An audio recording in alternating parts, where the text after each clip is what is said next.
Sup blokes, Francis here with City of Souls. What's up, man? Yo, can I get you guys to just quickly introduce yourselves and tell us a little about the band? I'm Richie. Yeah. I do the mouth noises. I hit shit. My name's Corey. Marcus, one of the three guitarists. Yeah. Sweet. And what tell us about City of Souls? I guess just a bit of a project for Steve and Trajan that they had going for a while, and then just kind of got some personnel on, and Yep. we're that personnel, and just kind of getting to know each other as a band and learning to write together and things Yep. like that. So yeah, some of the newer stuff is kind of sounding a little bit more like all of us, Yeah. kind of thing, I guess. Yeah, like combined influence. Yeah, man. Yeah. Yeah. Totally. So how did the band start out and get to where it is now? Yeah, Steve and Trajan kind of founded it, I guess. They've been working on the project for quite some time. Okay. I mean, I joined the band, I think, somewhere through. How long have we been gigging now? I don't even know. We've only been playing out, I think, like 4 months or something.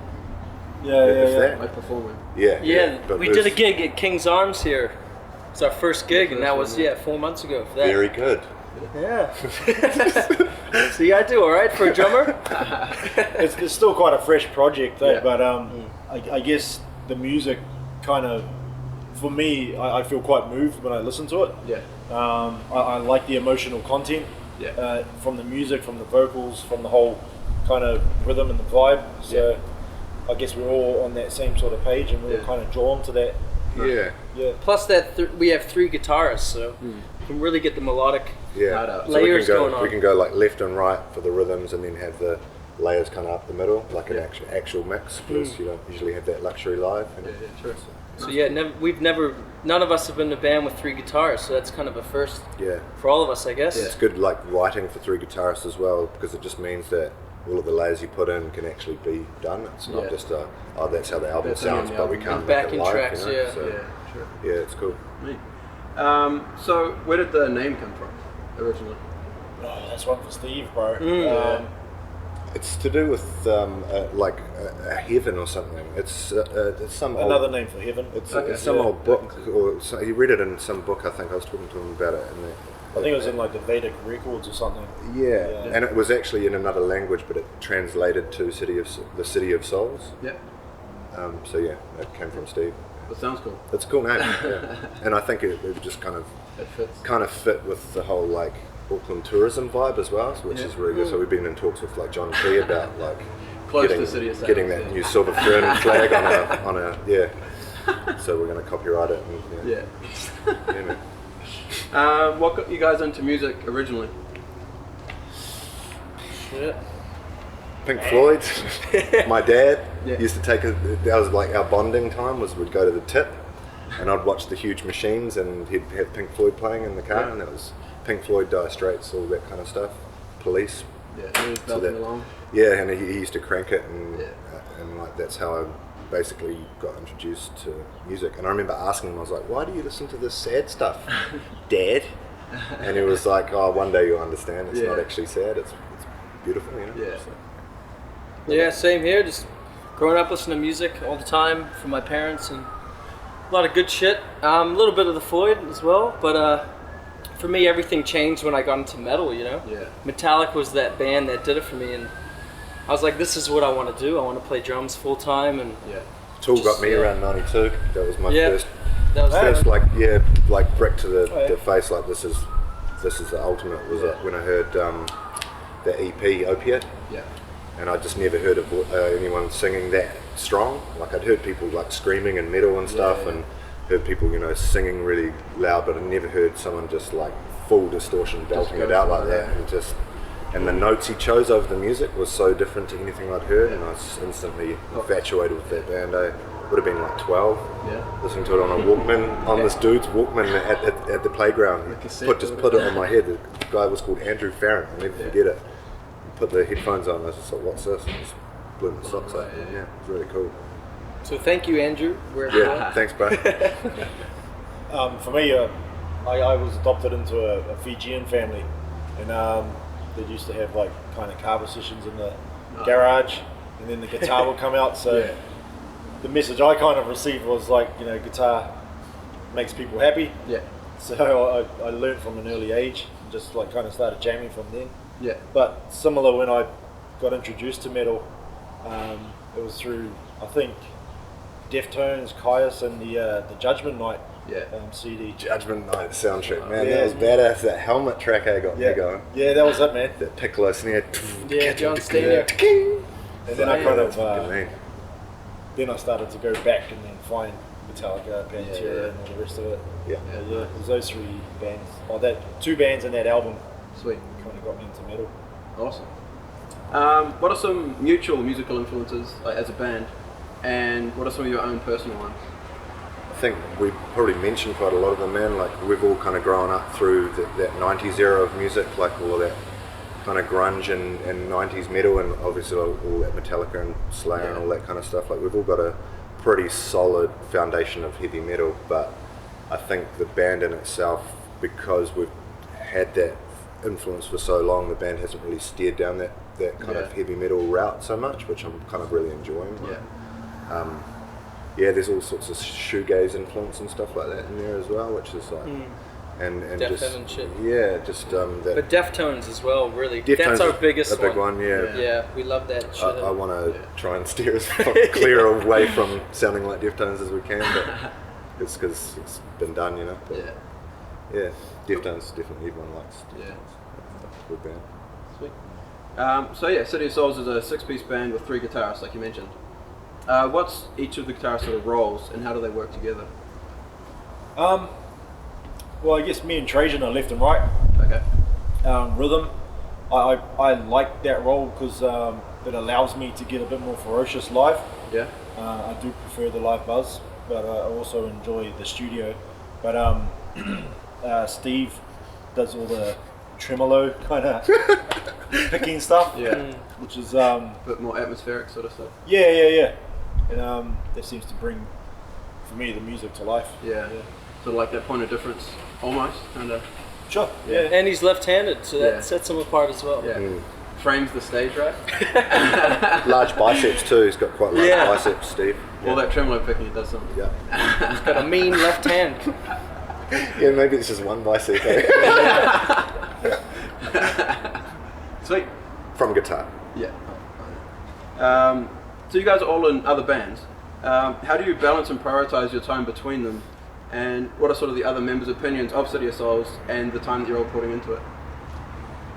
Well, for me, I want to do music. I want it to be my full-time kind of job, and it is my passion. I play in Blacklist as well, but we aren't able to do it as much as I would like. Okay. The guys in the band can't really commit to the kind of level that I want to take it to. Yeah.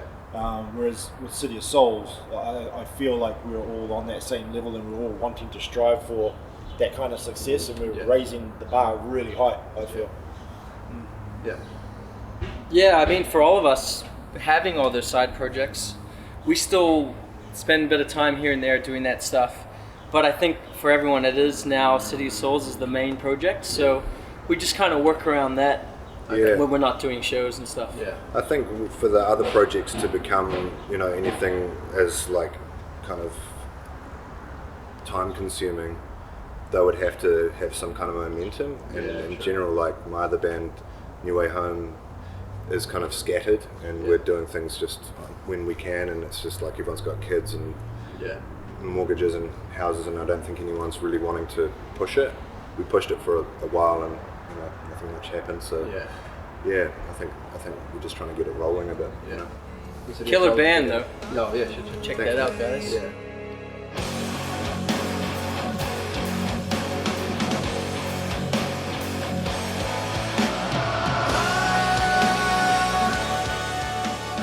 So your upcoming album is titled Synesthesia. Yep. Which is sort of the blending together of 2 or more senses. Yeah, I wanted to go with Shit Tank, but I got outvoted. I thought it was alright, Shit Tank. Yeah. Shit But Tank 2 Forever versus with a 6. 4 and then EVA. Shit Tank Forever. It's got a good Anyway, feel. yeah, I think so. Maybe hold on to that one. Sounds rockin'. Maybe the second album. Yeah. New Way Home could do that one.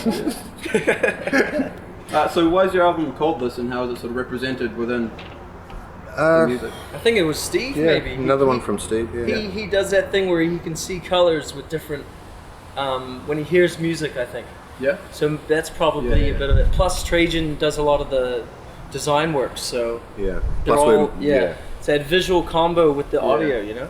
Yeah. yeah. I think it's a pretty cool idea as It's well. kind of a cool word too. Yeah. And we're a multiracial band. You know? That's probably why. Very, yeah. We're very like indicative of New Zealand as a band. The mixing part. Yeah. Jewish dude, married dude. What's Trajan? I don't know. Samoan, Samoan. Is he? German. Kiribati, English. We got all sorts of weirdos. It's an interesting mix. What are you, Ethiopian? What someone at the Devil's Can show was like, what did they say? Oh, just come here and there's 3 brownies on stage or something. Yeah. That was the. It doesn't say Mary's on the ticket. Yeah. Something like that. Look at these brown boys on stage. Yeah, that was That was what gig interesting was one. that one? That was our at Power first Station. Power Yeah. Station, yeah. So you guys have released 2 singles so far. Yeah. Those being Sleep and Water. These have gone down incredibly well in the sort of the music scene. Have you got plans for a 3rd single? Yeah, I think we've kind of decided on one, but not Yeah. 100%. We've got one that we want to do. Yeah. That one seems to vibe on live, and we've had like really good feedback on it. But our manager James wants us to kind of write quite a few more because Okay. it's really he's kind of the one with the game plan. We're just like trying to run, like he's like holding us, trying to get it everything for the right time. Headed down the right track. Yeah, and Don't rush into shit. yeah. So I think we've got one that we want to do, but unsure yet. We're just writing at the moment. So. Yeah. On that, what is the writing process like for you guys? We tend to just do it separately usually at the moment. I mean, we had a day in between shows on the last tour, and Marcus came up with a riff, and Trajan came up with a riff. Okay. We were just sitting in Dan's parents' lounge or something. They put us up, and we're in. Playing So, drums on guitar the legs. guitar? Yeah, usually it starts with guitar. I never ever write lyrics before a song. Like you can tell when you watch a band that they've written the lyrics and they've tried to like work them into the song. It's just so obvious because the phrasing's terrible. Yeah. The words don't sound good. Yeah. You know, it just sounds forced. Like, and they'll finish a sentence. Yeah. They won't finish a sentence during a phrase. It'll carry on and just be weird. And it's like everything has to happen for me after these guys, or after I write some of the guitar parts as well for the newer stuff. Yeah. It usually comes from guitar. Actually, yeah. Yeah. We Does that did- differ from your other bands at all? Yeah, for me it is, but each band's different. We have done a few jams where we kind of started putting things together in just the practice room, but you still need those guitar riffs to kind of start it off. You know? Yeah. Just like a bit of a seed, you know. It's usually guitar. Yeah. For your track Water, you work with Forrester Saville, and he's worked with a lot of bands which I'd say sort of are kind of, I guess, like similar to you guys. Yep. And he's a huge name in the industry. Yep. What is it that he brings to the table that made you want to work with him? It's definitely one of Steve's ideas because he loves Dead Letter Circus. Yeah. I love Carnival and only recently got into Dead Letter. Yeah. But we just always thought, well, why not try and go with our dreams and aim big?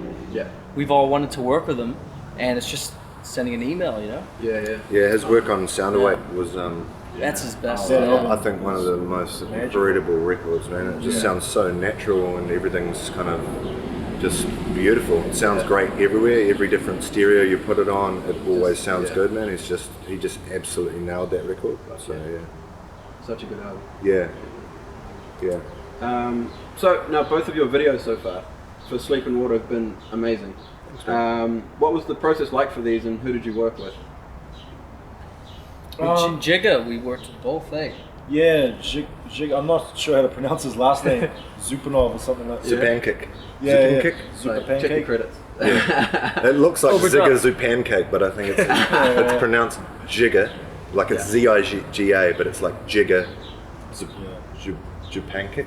He kind of came in the first video for Sleep after we had filmed everything with a buddy of his and kind of Fixed had it. to, he fixed it because we were working with the overseas guy, but we weren't really getting what we wanted, and when we brought him in and he did all the after effects and made it look really nice, we're like, shit, we need to get this guy again, you know? Yeah, so we got him on the second one from the ground up, Yeah. rather than trying to fix something that wasn't right. Yeah. So He works for a company called the Blue Room. Blue Room, Yeah. and he's pretty talented guy, and did we got a lot more than what we paid for. Yeah. Do you know what I mean? Like, We got that music grant as well for water. Yeah. So Yeah. that was pretty cool. that was huge. We Yeah. wouldn't have been able to do any of that underwater stuff, or even hire the actors. You know, so it's like we were pretty lucky to get that, man. Yeah. Did you guys approach with the concept, or do you say, here's the song, what do you think? He actually, Sheka came up with the treatment Yeah. for it, man. Yeah. I basically gave him the lyrics and explained to him what they meant to me, and he just took that and kind of gave it visual. Pretty much a translation of what he felt. Yeah. Yeah. And he sent us to treatment and he nailed it. So we're like, Mm. he's the guy. Because we did approach about maybe up to 5 different directors. And we just wanted to see what each one offered. One guy came up with like, Oh, man. there's a pregnant girl in a room, Yeah. and she was like, and then her boyfriend comes in and beats her up. It's like, what the fuck? How did you it's get brutal. that from my lyrics, you fucking moron? Yeah, that was pretty funny. Each to their own, I guess. though. Yeah. Yeah.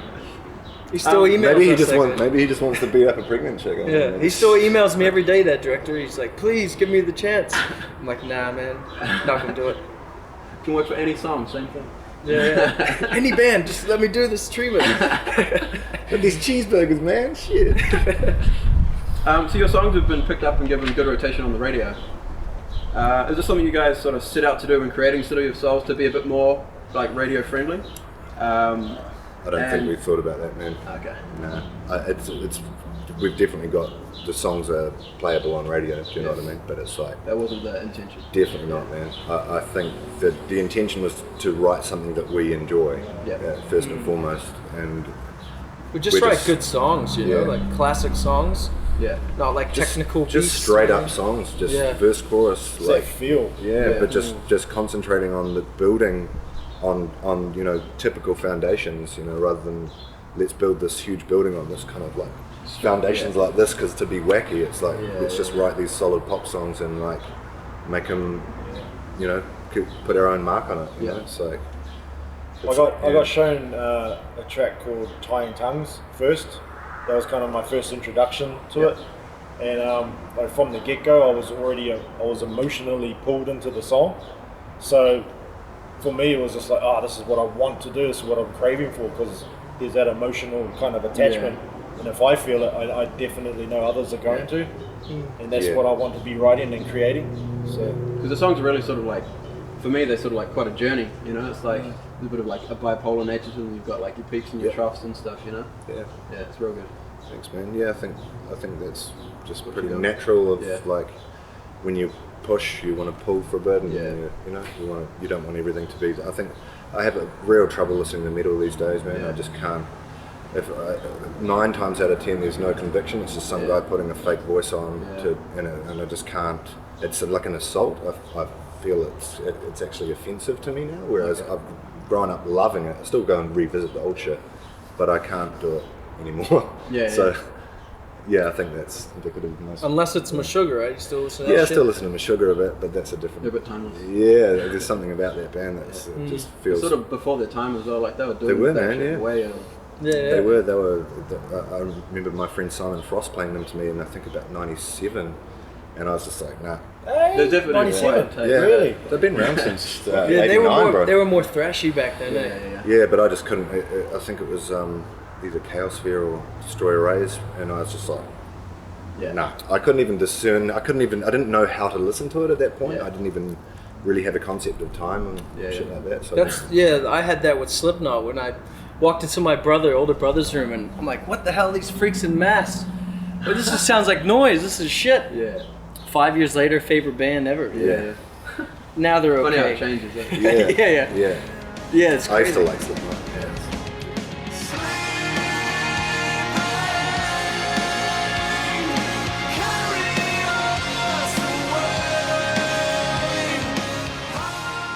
Something that I know heaps of people will know is when can we expect your album, and what other info can you tell us about it?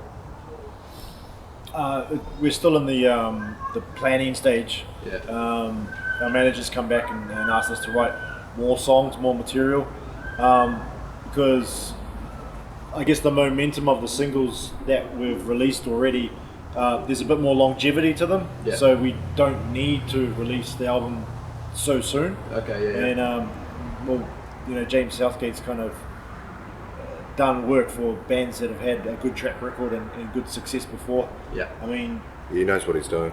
Yeah. We're eager, you know. Like, but I think the main thing is just settling on a producer. Like, I think everyone's pretty keen on Forrester, so for the whole lot. yeah, just got to work on getting the funds together for that and playing more shows and getting out there heaps more before we chuck anything down. Yeah, cool. Yeah, we might just release another single before the album, or maybe two. So yeah, hang in there. Yeah, it's coming. We'll get there. So you went on tour with Devilskin and Villainy earlier this year. How'd the tour go, and what was the response like to you guys being like new to the scene, sort of trial by fire as well with the... Well, this guy's used to it, eh? Yeah. I think it was a real success, actually. I think we really brought the...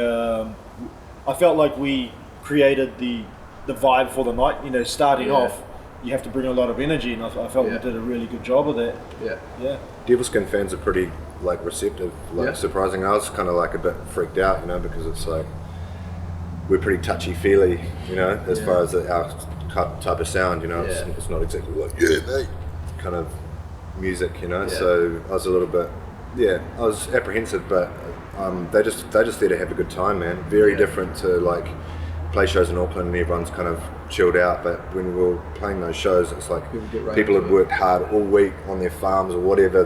All they want to do is buy CDs, pay for tickets, and come and party, you know. And then we just like we got on real well with them, had some awesome after parties, and just met some wicked people, man. Like it was really eye opening. Nice. Like Tokoroa was just killer. Yeah. Like, I was like, didn't even want to play there, you know. I mean, it was like probably my favourite. It was me, and just Sure, like heaps of people buying us beers and just good I know people. Jenny was hyped for that one. It was a hometown show.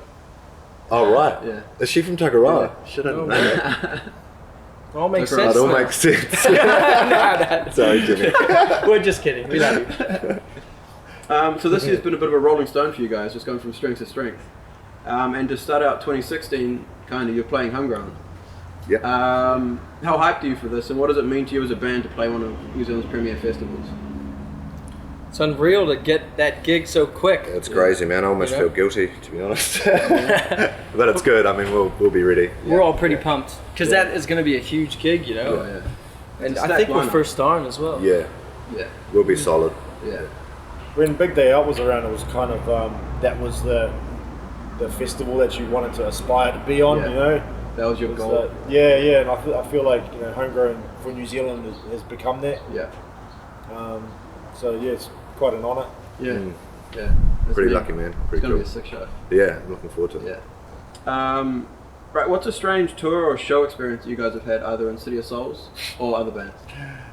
Shit. Shall I start with you go ahead. Some chick asked us to sign her tits, and I didn't hear that she was going to get it tattooed.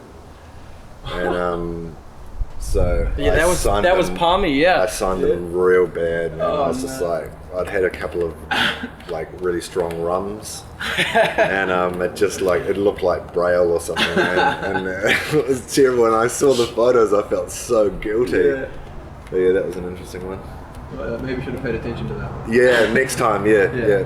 Word of advice, always give it your best. She's alright though, she's a good sort. Just in case, Yeah, cool chick. Yeah, I felt stink. I wish I'd done a better job. Fan for life? Sorry. Yeah, hard out.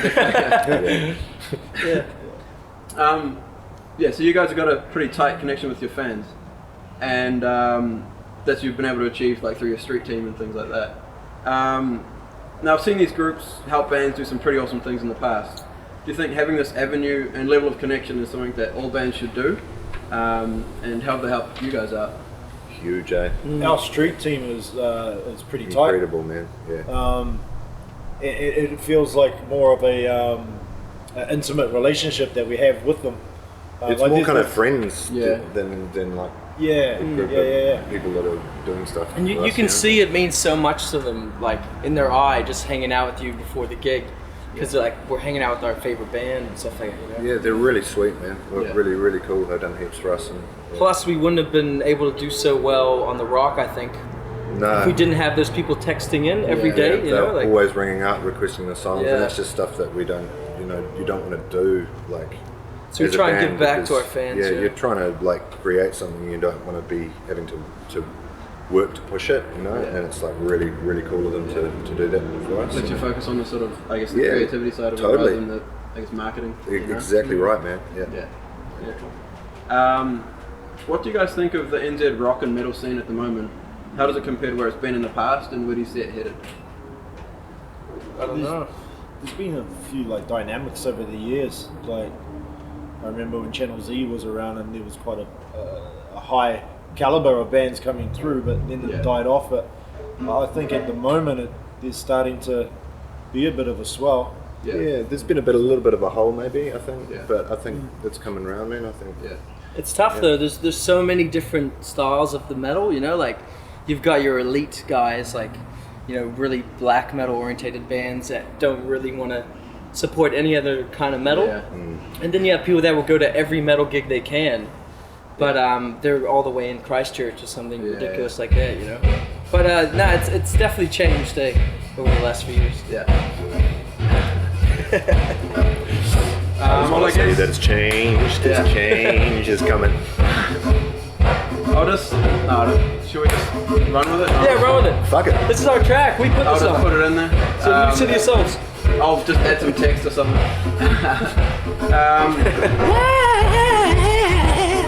It's just, what have you guys got planned for 2016? Shows. Nothing. Shows. Yeah. Writing music. Gobbing each other off. Woo, lots of that, yeah. Now we actually we want to set out our studio, like rehearsal space, to maybe record the drums for the next album there, if it sounds mean, and Yeah. maybe some tours, but I don't know. Sweet. Maybe just the album mainly, Yeah. focus on that. Alright. Well, on that, we'll just call it there. Sweet. Thank you guys for coming out. Thank you, brother. Thanks so Cheers, much man. for having us. Yeah. Sweet. And thanks for watching. Catch you later.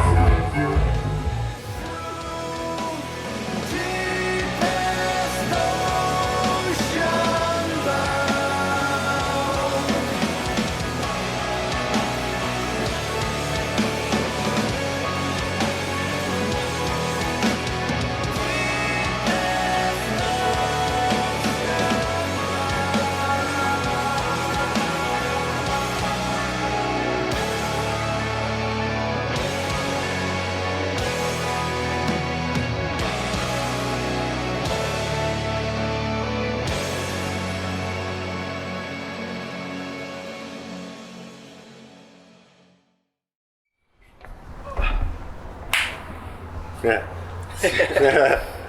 That's high tech. Yeah, bro. That's what we're all That's about. the marker. Can you do that like stance that she did in Titanic, where you lie across? Not this time, maybe at the end. All right.